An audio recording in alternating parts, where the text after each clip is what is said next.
we may as well not have soldiers in this country. As well as Kato Makolo, Avila, I will come the lady yoke in our tenders. Couldn't have flew born. He couldn't solelo, literally. Ngoba usopolitiki mabekhuluma bedabukisa labahlazi yodwa abayimene abanye banengcema banamehla ajojekile la bejabulela ukuvela TV bekhuluma uthuvi bekhuluma udoti. What is a soldier? Go to America. What is a soldier? Go to North Korea. Go to Asian countries, South Korea. Go to China. You know what is a soldier. What does it mean to be a soldier? Ufane imfihlo zezo, ufela izo. You have chosen to defend your own country. Umzabalazo akudlali. So ke namanje ke ngithi ke mina kungenzeka uthola ukuthi akhona amaphutha uhulumeni wethu angawenza ngoba we are in a very comfortable zone system in this country, South Africa. We don't know war. We never seen war. But when we want to see war, you will see it. We are well equipped. We are the #1 country in African continent. Anothile kodwa ukunotha kwethu kubalekile ukuthi futhi awukwazi ukunotha kuphela ungenayo army equipped. Into engayicela mina iyodwa ukuthi umongameli wethu Cyril Ramaphosa Matamela baba usiphethe kahle futhi wenza umsebenzi omuhle. Ngiyacela mina ukuthi with immediate effect, don't be a coward. Don't put weak leaders in a security cluster, especially in an army. You never see it coming, but it's here. Siyacela ushintshele lo mama ukuthonga lapha eParliament to AJ Moseka. Akaphume ampeshe awuhlala ekhaya. Cela wenze i-reshuffling with immediate effect so you can put young blood. Someone you trust, someone the country can trust, someone can be relied on. No, the old lady supposed to be staying at home, warming his own legs, getting the foot massage. Instead of all that, you are deploying such person in the military army. You are undermining all of us. You are undermining our country. You are undermining yourself. You are undermining the whole African continent at large. So that's why we have been regarded as a weakest link. As a weakest, because when they look at our minister of soldiers in this country, they are becoming extremely joke. We are extremely joke. We are the joke of the world. Can you make us know the joke of the world? Change this old Makoko, please. Doesn't matter who you put there. Amongst anyone that is within your organization and outside your organization, she's the only person that we can trust to defend our nation. No, never. Never. And never again. So say. Donald Trump have been misled by Elon Musk. Elon Musk, you are the devil. You can never, Elon Musk, say that our country. You are speaking to me as a president of the Penguin Nation. I even have a son in America. One day that son will challenge you in that country. He is smart like myself. Kubeka when I call Popeye, Elon Musk, carry on, make Popeyes and robots all over the world. Don't talk about land. Don't talk about land. Or create the lift to the planet Mars, lift to the Mercury everywhere, but never talk about land. Because you are misleading that Mambara called Donald Trump. Elon Musk, you have a potential to be a first African American to become the president from South Africa. But you are killing that with your nonsense attitude. How can you go there and badmouth us? Badmouth your own country? You are so stupid. with your Twitter account, with your Twitter money, with your corruption. You are bullshit. I'm telling you right now. I'm coming soon to America. I will face you and tell you straight in the head. Yeah? Yeah, I'll talk to my friend there. Trevor Noah. Yeah, we'll meet you. You will think I'm coming to smile for you. I'm not going to smile for you. I'm going to tell you all your bullshit. Elon Musk. Donald Trump usomahlaya impela kodwa uhlakaniphile. How can you badmouth our own country? You are putting a poison, planting of seed. That is very wrong. Khuluma ngezizwe ngamabomu because izwe inja. Kodwa toy Elon Musk. Dog. Fuck off. How? Uyahlanya wena. Hlanya ngempela futhi. Siyabonga kakhulu ke kakhulu uDonald Trump noma ngayivala amaphilisi lawa kuthiwa yini ama-ARVs. South Africa is rich enough. We have BRICS, we have China. Thank you very much ukuthi uPresident wethu Ramaphosa abe namasende for a very long time. Lokho ngabazi wanwaya. So aveze obala akasanwaye ke manje. So aveze obala unamasende manje. Wathi sinqumo esihle somhlaba, well done. Wafusekisa uTrump, well done. Waphinde futhi waba bold enough to do a lot of things as a right njengamanje. It's a job well done. Lokho amaphilisi angculaza lawa ama-ARVs awayilaphi file ingculaza. Khona ningayazi nini. Umsebenzi wawo oqala nge-HIV, human immunity deficient virus. Okusho ukuthi igciwane elidila ne immune system emzimbeni womuntu liqindezele. The HIV suppresses the immune system, collapses the immune system in the human's body so that the OIs of opportunistic diseases can avail themselves in the human body so that the body can be defeated. And one of those diseases eventually cause death. One of them. That's why in the most cases they say umuntu bulawe an AIDS-related disease. AIDS is a group, is a clustering of diseases all coming together in combination to defeat the human being because of the weakening of the immune system. Umsebenzi ke wama-ARVs ulula kabi emzimbeni womuntu. That's why kuthiwa dlanini kakhulu ukudla okunempilo, hlukana noshwala, hlukana ne-stress, nidle izinto eziyizakhamzimba ngoba ngaleskhathi fika ama-ARVs awa-boost immune system. Hlobo awayi-boost at all. The function of ARVs is to suppress the virus and allow the immune system to grow. So that once the immune system grows, it gets fit enough to fight all the diseases in your human body so that you can be given a second chance of life. Niyakwazi idom alazi ngathi ngiyahlanya mina ngezinja nini imgodoyi. So okubaleka kakhulu ke engane zakwethu ngifuna futhi ukugcizelela ke ukuthi siyacela ukuthi iIP uNtuli abe neqiniso lonke neqiniso lodwa. Ngiyazi usathukile ukuthi uNdunankulu kaZulu.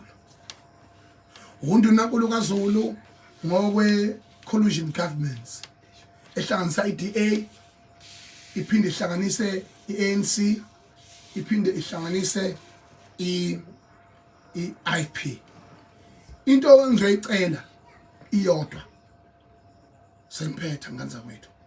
Ngizocela nje eyodwa ethi ntuli iba namasele iba indoda ngicela ukwenziwe isilo sokuthi sibangule Eva ebelihlaba uzulu eluthula sizobuthelezi limkhiphe mfakofe from isihlalo sobomndunankulu nawe Thamsanqa Ntuli uyigciwane ubonda isystem ka government esebenzisa amandla akwakhokta ngoba azi ukuthi kunengxenye yamakhosi lapho lokho kwenza ukuthi ke ugcine konakala ke izinto ezokuthi angayicollapse ne system uyigciwane manje elibolileyo ngiyacela ukuthi uthula sizwe akhishwe njengongqongqoshe njengo-MEC wakwakhokta.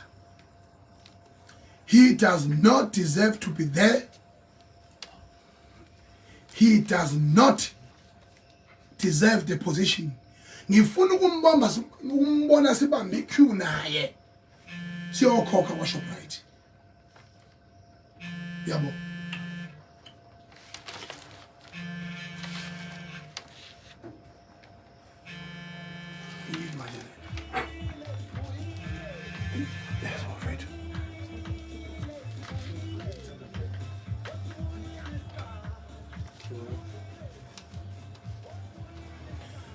Ngimdinga simbona sibambe la iqueue uthula sizwe ekwaShoprite siyokhokha sifinance. Please,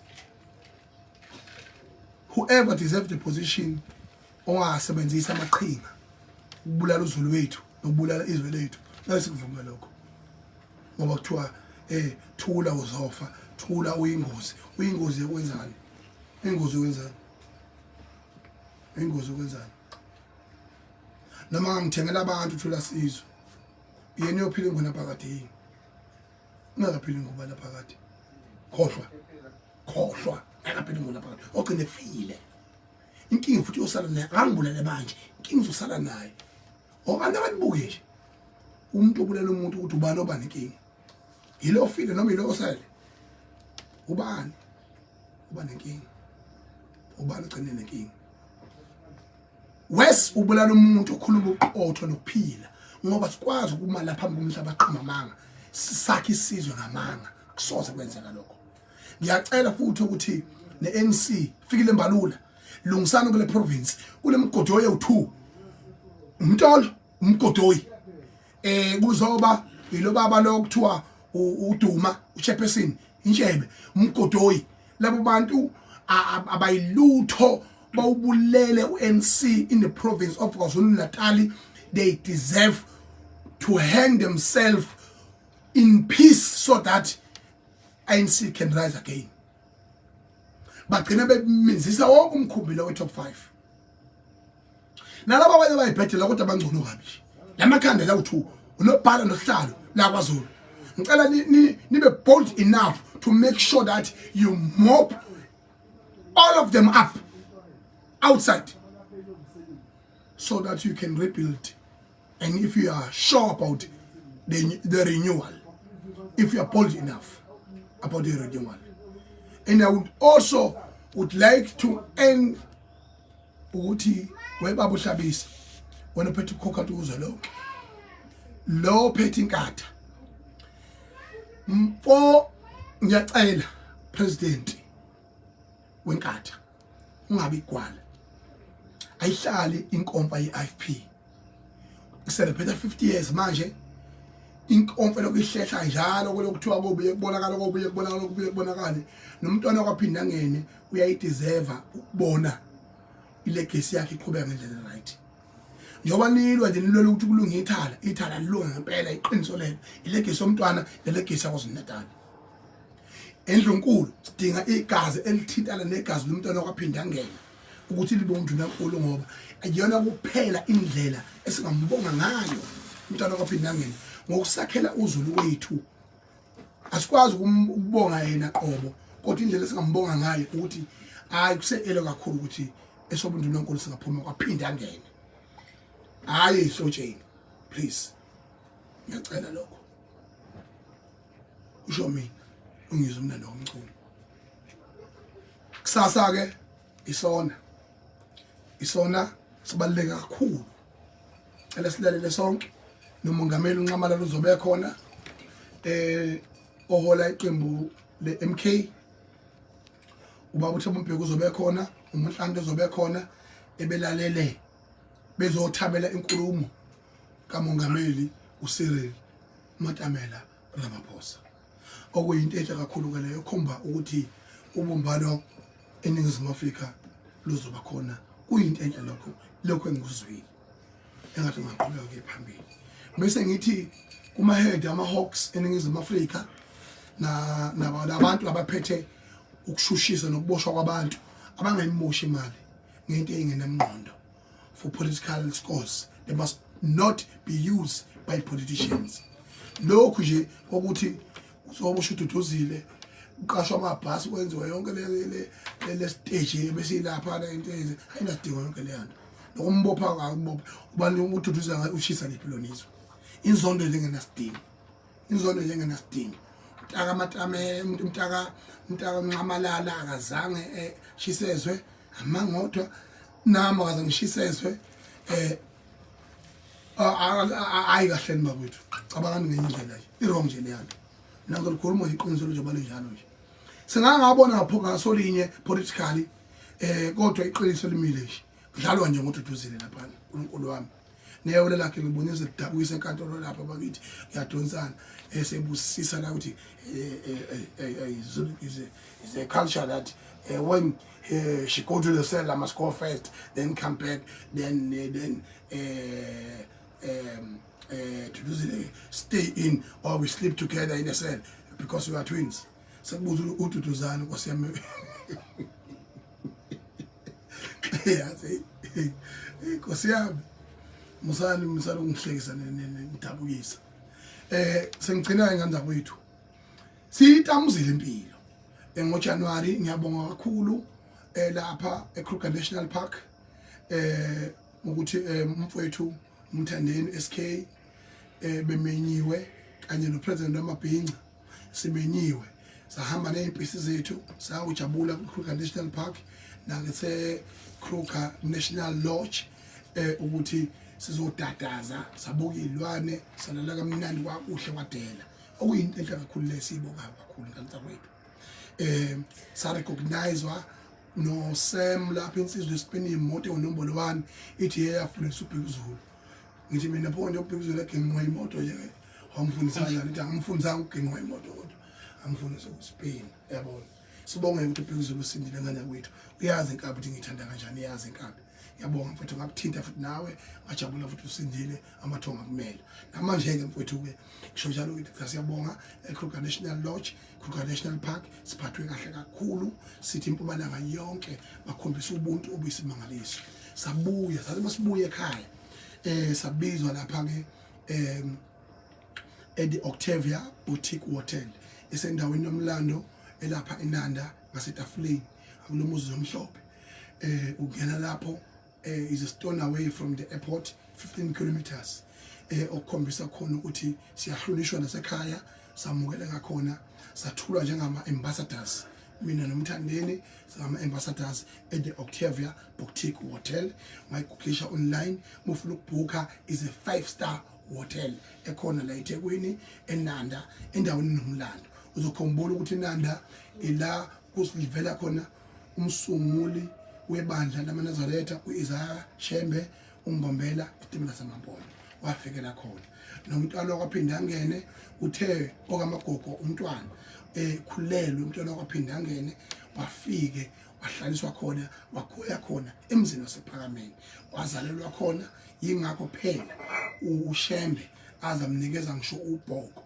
lolo laphathwa umbombela ukuthi nathi ubhoko hamba uyolawula isizwe sakwaZulu nangempela kwenzeka konke lokho indawo nomlando uphikista kaSeme eke omunye umongameli benhlangano kaKhongolose uqhamuka khona eNanda ulanga libalele wamsungulu welanga uyaziwa ukuthi uyena umongameli oqala kaKhongolose uqhamuka khona eNanda uyazi ke futhi ukuthi uMandela ngo1994 wavotela khona eNanda emphezulu kwethuna leka John langalibalele Dube umongameli oqala we-African National Congress. Izinto engasoze zakhohlakala emlandweni emphezu kwekhanda lethuna lakhe evota oqala ehamba nethimba likaKhongolose ababekhona ngikhumbula khona kwabobaba uJeff Hadebe nabanye abaholi ababekhona eke wama walicast ivoice lakhe walibamba ngesandla wazohlangazela inyembezi uMandela wathi, "Dear Mr. President,